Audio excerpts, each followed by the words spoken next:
Hi, it's Emil from Mindful Movement Coaching. Today's video is a regressed version of the nomadic training routine that I put out earlier last week. So, nomadic training routine, an exercise routine that travels with you. It makes use of minimal equipment. So, when I say minimal equipment, I'm talking a loop band and a larger exercise band, probably medium resistance. Yoga block, maybe not as easy to travel with if you're backpacking or you have limited space in your suitcase. But just the same, I'm going to show you some uses within this routine that you can make use of with a yoga block. Quite frankly, you could use some books or a box, or just be creative with what resources you have available to you. All right, so let's get started. Now, the first exercise is a tabletop press. The tabletop press can be a demanding exercise for a beginner. So what we want to do is come up with some ideas and some things to consider with regards to regression and how you can eventually progress into doing this exercise. So the tabletop press, your intent is to have your fingers pointed away from you, arms behind you, and you're going to press your hips up into a horizontal position, thus producing a tabletop. Now what we can do is create some regressions here. So modify by having your fingers pointed out to the side, and over time you can work on pointing your fingers away. All right, now the second regression or second thought is don't worry about pressing your hips up so high. Work within a range of motion that you feel comfortable being able to work with. So from here I might just press my hips up, say halfway, with my arms in the position so that my fingers are pointed off to the side.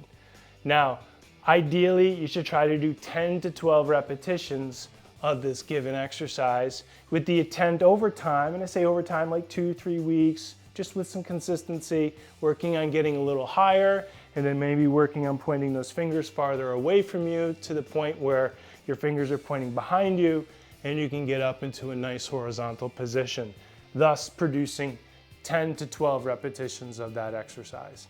Now the next exercise is a side plank clamshell. So we're going to make use of a loop band, and we're going to make use of that yoga block if you have one available to help you progress into getting into doing a side plank clamshell.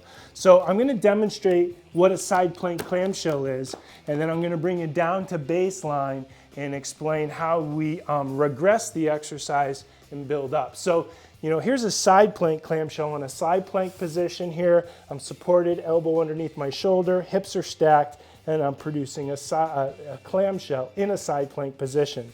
It's a really good exercise because you're working multiple muscles all at the same time. Now, to regress, we'll start just a basic clamshell. Now, what you can do too is you don't even need a band with this exercise. But if you want to regress it, place the band above the joint line. You're reducing the resistance arm, so it's a good way to regress the exercise. And then I'll produce or perform the clamshell. You can see here I place my hand on my waist, so I'm not rotating my hip back. I'm keeping stacked throughout the movement, so I concentrate the effort through the glute. Now, if I want to progress to start working on being able to do a side plank simultaneously, I'm going to make use of the yoga block. So I'm going to position myself as if I'm going to get ready to do a side plank. Make sure your elbow is underneath your shoulders are stacked. Take the yoga block and position it in a sideways position like so. I would avoid going up too high, there's not much stability there. And you can grasp now that yoga block. Elevate the hips so that now you're using that top hand for some assistance. Again, we want to do 10 to 12 repetitions of all the exercises that I'm displaying today for you. So here's, say, our first progression. And then the next progression is put the yoga block flat. I might make a fist, or again, I can hold like so, to the point where I don't need that yoga block. I don't encourage trying to do a side plank this way because now you lose that stacked position through your shoulder girdle. So if you need assistance, try to use a yoga block or some sort of object that produces stability for you to place that arm on so you can still maintain a stacked shoulder position to the best of your ability. Okay, and then when you're ready, you go right to that side plank clamshell. Again, 10 to 12 repetitions on each side. Now our next exercise is, we're still ground-based, is a half kneeling windmill. So let me talk about establishing a half kneeling position. So half kneeling, if you start tall kneeling, kneeling on both knees, and your knees are just about aligned where your hips are, maybe slightly wider, based on what your comfort is. And you're going to take one foot and you're going to put it out in front of you. This is your half kneeling position. Now to capitalize on doing the windmill well here, we want to produce a little bit of external rotation on the thigh we're kneeling on.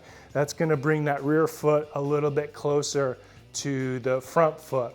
And I'm going to just reference right now, pay attention to the angle you produce, because when we make use of the yoga block, we're going to want to keep that in mind. Now, here's your half kneeling position. I'm going to break from half kneeling for the moment to just display how you're going to hold the band. So, since my right leg is in front, my right arm will be extended up overhead. Vice versa, if it's left, then it'll be left arm up overhead. So I'm going to hold the band with my right arm up overhead and the left hand or arm, extended down here, okay? Now I'm going to return back and set up my half kneeling position. Now the intended movement is to hinge at the hip and then reach and get the hand to come to the floor, maintaining a nice straight spine from your crown to your tailbone and encouraging some nice thoracic rotation with the intent on hinging your hip, hinging in the direction that your shin bone is aligned with. Really important, so we get those angles established correctly. That encourages good performance when you come up to do the windmill and standing, which is in the more advanced intermediate level version of this exercise routine. Now I'm going to make use of the yoga block. So just like with the side plank clamshell, we're going to use the yoga block kind of like some training wheels, except we're elevating the training wheels here versus lowering them.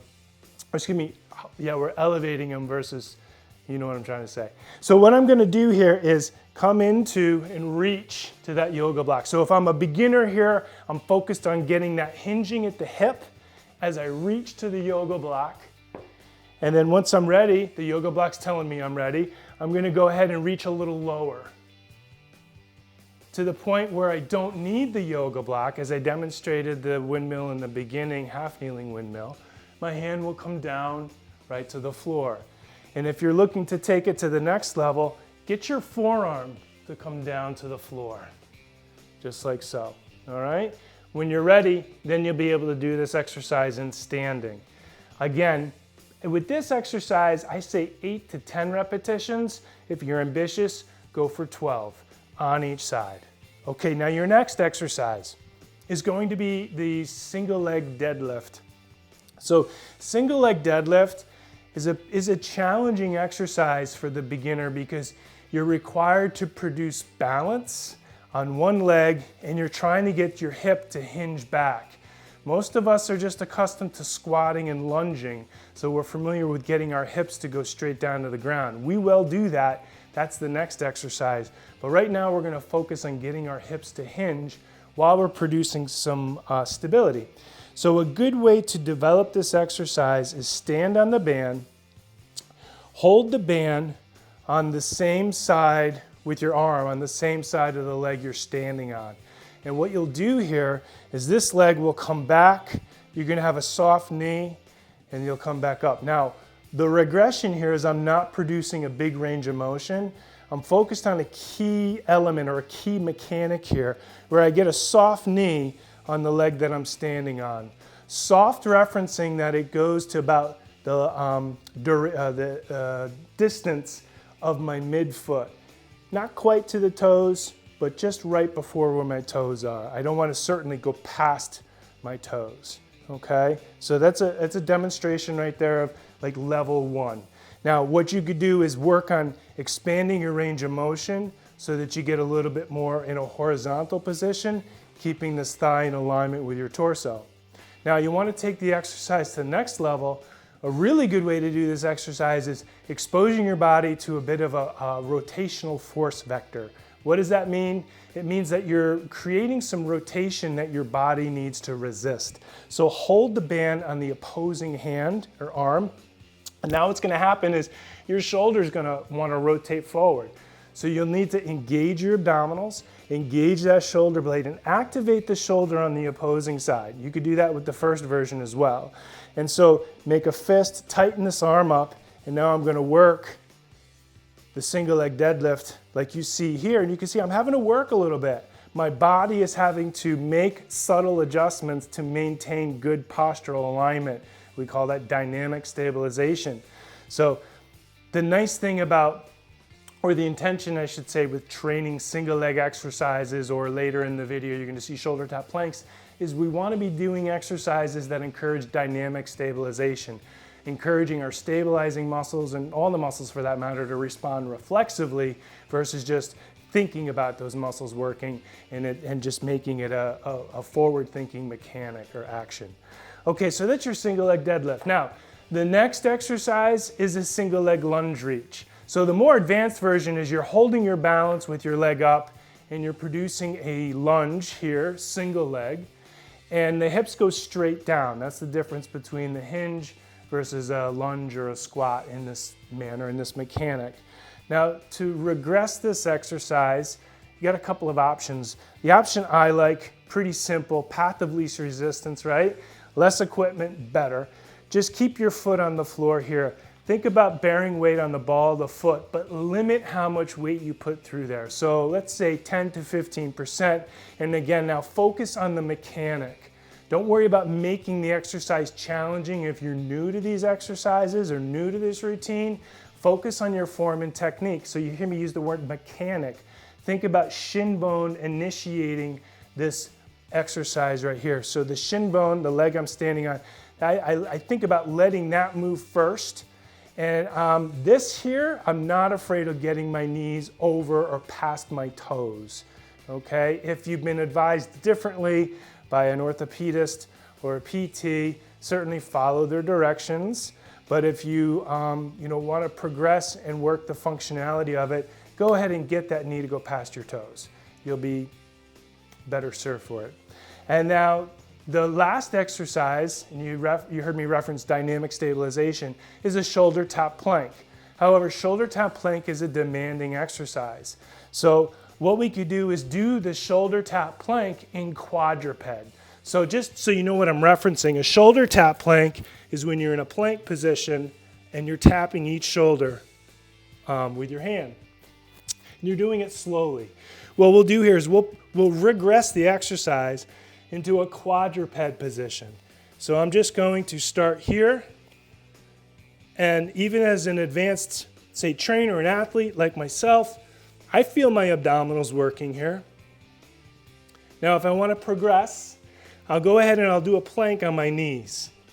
When you do a plank on your knees, just make sure your bum's not in the air. Get your hips down so that you've got good alignment from shoulder, hip, and knee. And then from here, I'll do my shoulder tap plank. Now this is what I call like an alternating exercise. In other words, you're alternating from right to left. Ideally 16, 18 repetitions each side, or total, so that'll give you between 8 to 9 repetitions on each side. The other exercises, try 10 to 12 repetitions of each exercise. Once you've completed one round, give yourself about a minute rest. Check in with maybe you need to do some mobility work, foam roll or stretch a specific area, and then do 2 more rounds. So you want to do 3 circuits, 3 rounds of each exercise for 10 to 12 repetitions. All right, so that's your basic nomadic training routine. It goes where you go. Again, all you need is a loop band, a large band, and if you have access, bring a yoga block. You could probably get away doing some of the supportive work that you need with a foam roller as well, if you're careful about how you use your foam roller. All right, if you guys like what you see here, please subscribe to the channel, give me a thumbs up, and at the end of the video, I'll have my email. Feel free to email me. I offer video training through virtual means, so I can work with you no matter where you are. If you're traveling and you need some ideas on some exercises that you want to perform, if you're working on rehabilitating from some injuries, reach out to me. I've had experience working as a physical therapist assistant. I've been doing this a long time. On top of it, I also design exercise programs that are personalized for your needs. I use a platform that delivers the exercises with a video demonstration and guidance on how many reps and sets to perform.